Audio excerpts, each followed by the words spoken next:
আবার যখন হালকা বয়সে যান তখন আবার আপনাদের যখন পাছা মাইরা দেয় তখন আবার বলেন এতগুলো আমরা সামনে আসছি কি আনন্দে আসি না ভাই, খুব দুঃখে কষ্টে আসছি।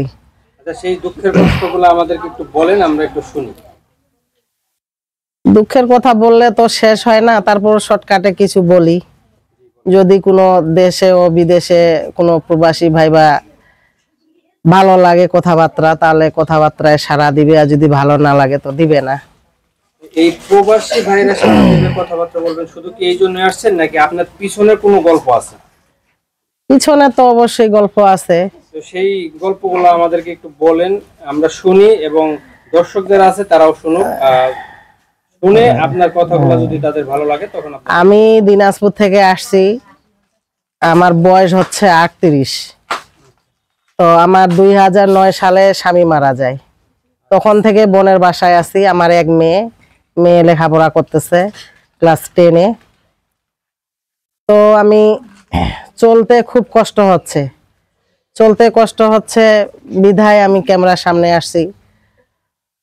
কখনো হয়তো বলছি কি না বা বলতেও পারি।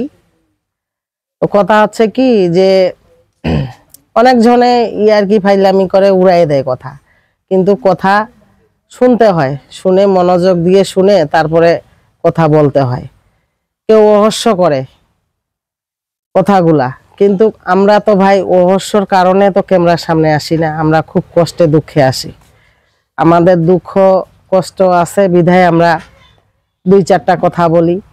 যদি কাউকে ভালো লাগে সাড়া দেয়, যাদেরকে ভালো লাগে না সাড়া দেয় না। তো কথা হচ্ছে যে অনেক জনে বলে একটা ভালো স্বামী নিব, একটা বন্ধু নিব। হ্যাঁ, তো আমিও এর আগে বলছিলাম যে আমি 2009 সালে স্বামী মারা যায়, আমার থাকার মতো কোনো স্থান নাই, আমি বোনের বাসায় থাকি।